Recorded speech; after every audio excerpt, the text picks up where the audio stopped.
IPL betting ఇద్దరు యువకుల మధ్య తీవ్ర ఘర్షణకు దారితీసింది.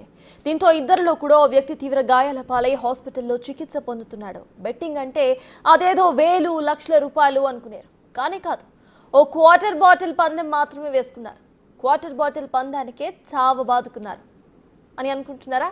అయితే సంపాదించేవాడికే తెలుసు డబ్బు విలువ అన్నట్టు తాగేవాడికే తెలుసు క్వార్టర్ మందు బాటిల్ విలువ. అందుకే బెట్టింగ్ కాస్త హింసకు దారితీసింది.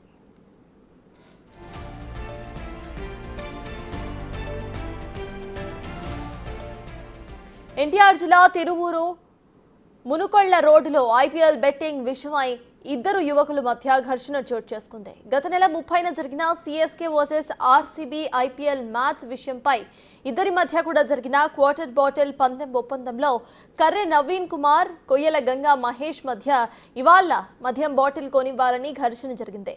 పట్టు విడుపులు వాగ్వాదంతో మద్యం మత్తులో ఉన్న మహేష్ నవీన్ పై ఖాళీ సీసాతో విచక్షణారహితంగా పలు చోట్ల దాడి చేశాడు. తీవ్రంగా గాయపడిన నవీన్ కుమార్ ను స్థానికులు తిరువూరులోని ప్రభుత్వ ఏరియా హాస్పిటల్కి తరలించారు. ఇక పోలీసులు కేసు నమోదు చేసి దర్యాప్తు చేపట్టారు.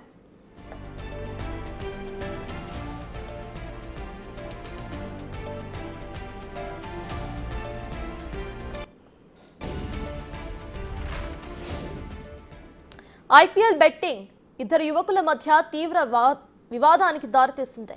దీంతో ఇద్దరిలో ఓ వ్యక్తి తీవ్ర గాయాల పాలై హాస్పిటల్లో చికిత్స పొందుతున్నాడు. బెట్టింగ్ అంటే అదేదో వేలు లక్షల రూపాయలు అని అనుకున్నారు, కానీ కాదు. కేవలం ఒక క్వార్టర్ బాటిల్ పందెం మాత్రమే. క్వార్టర్ బాటిల్ పందానికే చావు బాదుకున్నారా అని అనుకుంటున్నారా? సంపాదించేవాడికే తెలుసు డబ్బు విలువ అన్నట్టు తాగేవాడికే తెలుసు క్వార్టర్ మందు బాటిల్ విలువ. అందుకే బెట్టింగ్ కాస్త హింసకు దారితీసింది.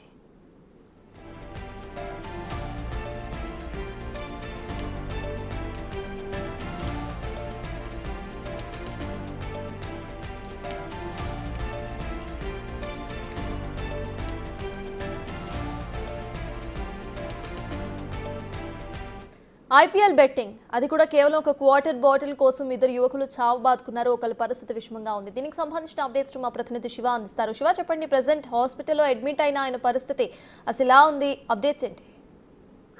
మొత్తమే సతాజ్ కృష్ణా జిల్లాకు సంబంధించి కూడా క్రికెట్ బెట్టింగ్లు నిర్వహిస్తున్నారు. ఈ బెట్టింగ్లకు సంబంధించి కూడా ఇరువురి మధ్య గొడవ జరిగిన పరిస్థితి కనిపించింది. ఈ గొడవలకు సంబంధించి ఒకరిపై ఒకరు దాడులు ప్రతిదాడులు చేసుకునే పరిస్థితి అయితే ఒక్కసారిగా అక్కడ ఏర్పడిన పరిస్థితి కనిపించింది. అయితే దీనికి సంబంధించి పోలీసు అధికారులు అలాగే స్థానికులు ఈ అంశానికి సంబంధించి కూడా పూర్తి స్థాయిలో విచారణ అయితే చేపడుతున్న పరిస్థితి కనిపిస్తా ఉంది.